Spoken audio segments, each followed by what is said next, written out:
మీ business ఏదైనా మీ ఊర్లో promotion చేయాలంటే అది సుమన్ టీవీతోనే సాధ్యం. ఇప్పుడే సంప్రదించండి. కడప మహానాడు నిర్వహణకు ప్రధాన కారకుల్లో ఒకరైనటువంటి కడప ఎమ్మెల్యే రెడ్డెప్ప గారి మాధవిరెడ్డి గారు టీడీపీ ఫైర్ బ్రాండ్ మనతో ఉన్నారు. ఏంటి మేడం, మహానాడు సక్సెస్ అయింది అనుకోవచ్చా? బాగున్నారా?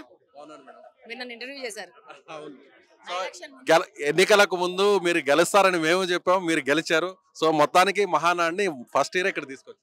డెఫినెట్ గా ఈరోజు ఉమ్మడి కడప జిల్లాలో 7 స్థానాలని తెలుగుదేశం పార్టీ సాధించుకుంది. దానికి బహుమతిగా కడప జిల్లాలోని వాసులందరికీ ఈ యొక్క మహానాడుని మా ముఖ్యమంత్రి గారు బహుమతిగా ఇచ్చారు. మా యొక్క ప్రతి ఒక్క తెలుగుదేశం పార్టీ కుటుంబ సభ్యులు వాళ్లకు దక్కిన గౌరవంగా భావించి ఈరోజు ఇంత పెద్ద ఎత్తున ఈ యొక్క మహానాడు కార్యక్రమానికి సంబంధించిన అరేంజ్మెంట్స్ లో వచ్చి చేశారు. ఈ మహానాడుని సక్సెస్ చేశారు.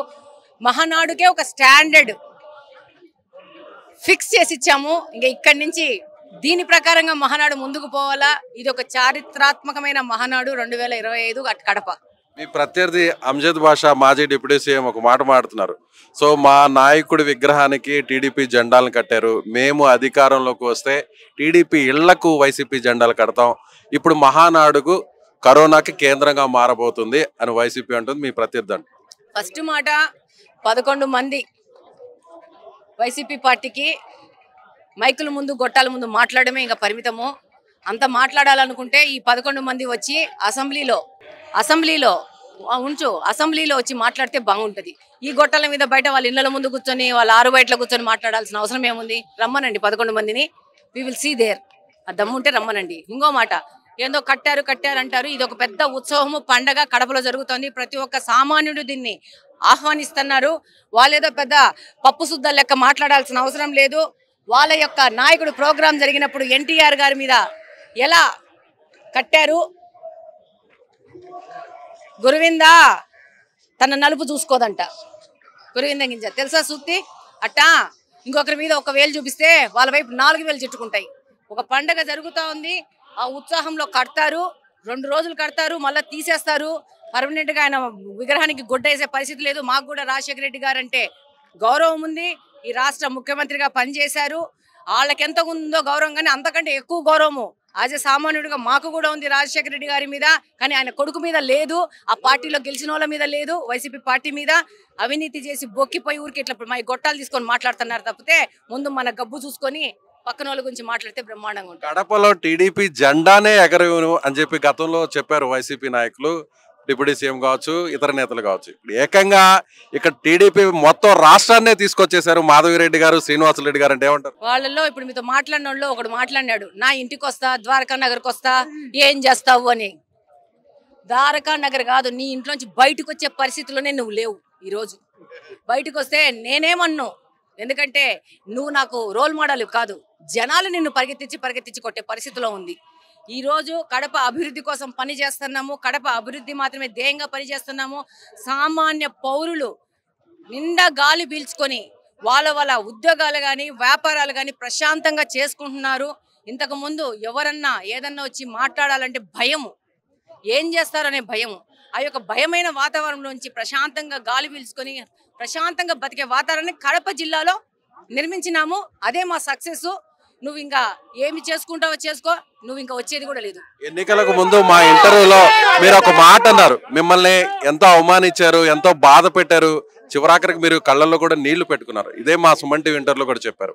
మీరు అధికారంలోకి వచ్చిన తర్వాత వాళ్ళని బట్టలు ఊడదీసి రోడ్డు మీద నడిపిస్తాను అంటూ కూడా మీరు ఛాలెంజ్ చేశారు. సో మాధవిరెడ్డి గారు ఆ ఛాలెంజ్ ని నిలబెట్టుకునే అవకాశం ఉందంటారా? ఆల్రెడీ ప్రజలు ఓట్లేసి వాళ్ళ గుడ్డలు ఆల్రెడీ కూడా తీసేసినారు. ఇంకా మనం ప్రత్యేకంగా పోయి వాళ్ళ గుడ్డలు ఊడదీయాల్సిన అవసరం ఏముంది? వాడు మాట్లాడితే వాడికి పరిస్థితి ఉంటుందని చెప్పి ప్రజలకు తెలియజేసినాము. ప్రజల ద్వారా ప్రజల యొక్క మనసులో ఉన్న మాటను తెలియజేశాము. వాళ్ళకి అందరు బిత్తలు తిరుగుతూ ఉండారు. చేతనైతే 11 మంది వచ్చి అసెంబ్లీలో మాట్లాడమనండి, అప్పుడు మాట్లాడతాం. చివరిగా ఒక ప్రశ్న మేడం, మీరు కార్పొరేషన్ లో మోనోపోల్గా వ్యవహరిస్తున్నారు. సో ఆల్రెడీ మేయర్ ని కూడా అసలు సంబంధం లేకుండా అధికారాన్ని వినియోగించుకొని సస్పెండ్ చేశారంటున్నారు. ఏంటి దాని గురించి ఏంటి? ఒకసారి మొత్తం రాష్ట్ర ప్రజలకి కొంచెం అర్థమయ్యే విధంగా చెప్తారు. మా కడప కార్పొరేషన్ లో కుక్కలకి పిల్లలు పుట్టకుండా టూబెక్టమీ వ్యాసక్టమీ ఏదో నాకు తెలియదు, అది ఐడియా లేదు. ఆ ఆపరేషన్ చేసి 20 లక్షలు దొబ్బిన పెద్ద మహాగణుడు ప్రథమ పౌరుడు గారు, అవినీతి చక్రవర్తి.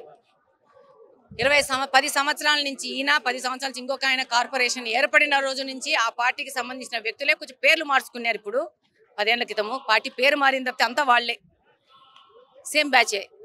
కార్పొరేషన్ హస్తగతం చేసుకొని కడపకి ఈరోజు హెడ్ క్వార్టర్స్కి ద్రోహం చేసిన వ్యక్తులు అంటే వీళ్ళే. అభివృద్ధి లేకుండా ఇది కడప జిల్లాకి హెడ్ క్వార్టర్స్, ఉమ్మడి కడప జిల్లాకి హెడ్ క్వార్టర్స్ ఉన్న కడపని ఈరోజు 70% కడపలో రోడ్డు లేవంటే, అధోగతి పాలైందంటే ఈరోజు వీళ్ళదే. అవినీతి చేశాడు, ఆధారాలతో సహా అది నిరూపితమైంది. చర్యలు తీసుకోమంటారా లేదంటారా? మిమ్మల్ని అడుగుతున్నా నేను.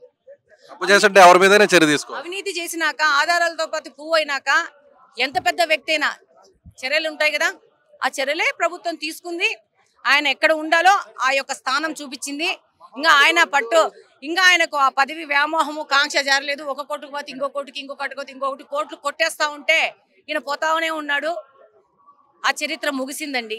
కడపను బాగు చేసుకోవాల్సిన అవసరం ఉంది. డెఫినెట్ గా ప్రతి ఒక్క కార్పొరేటర్ సాయంతో కడపను బాగు చేసుకుంటాము. కార్పొరేషన్ లో ఒక ప్రొడక్టివ్ డిస్కషన్ కావాలా, అంతేగాని నువ్వు రాటిఫికేషన్స్ పెట్టుకుంటా డబ్బులు దండుకొని సిగ్నేచర్స్ చేసుకొని డబ్బులు డ్రా చేసుకుంటుంటే అది ఇక జరగదు. ఇన్ని రోజులు మా అడ్డా గడ్డ అన్నారు, మీది అడ్డా కాదు, మీది గడ్డ కాదు, ఇది ప్రజలు. కడపలో నివసిస్తున్న ప్రతి ఒక్క ప్రజల యొక్క హక్కు ఉన్నది కడప. కడప రెడ్డమ్మ గారి ధైర్యాన్ని, ఫైర్ బ్రాండ్ ని మీ అధినేతలు ఎంకరేజ్ చేస్తున్నారా? డెఫినెట్ గా చంద్రబాబు నాయుడు గారి ఆలోచనతోనే రాజకీయాల్లో దిగినాము. అంతకంటే ముందు మా భర్తకి ఆలోచన వచ్చింది, ఇక్కడ మహిళను నిలబెట్టాలని. వాళ్ళిద్దరి ఆలోచనతో ముందుకెళ్తున్నాను. వాళ్ళు ఏ విధంగా ఆలోచిస్తున్నారో వాళ్ళ ఆలోచనకు అనుగుణంగా ప్రజాసేవ చేసుకుంటూ ముందుకు పోతాము. వాళ్ళు ఏది ఆలోచించినా దాని ప్రకారం పని చేసుకుంటూ పోతాము. డెఫినెట్ గా మా నాయకులకు, పని చేసే వాళ్ళకి డెఫినెట్ గా గుర్తింపు ఉంటుంది. మహిళలకు అంతకంటే ఎక్కువ గుర్తింపు ఉంటుంది, యువతకు అంతకంటే ఎక్కువ గుర్తింపు ఉంటుంది. కాబట్టి జై Telugu Desam. Thank you madam, thank you so much. So ఇది కడప ఎమ్మెల్యే రెడ్డప్ప గారి మాధవిరెడ్డి గారి మాటలు.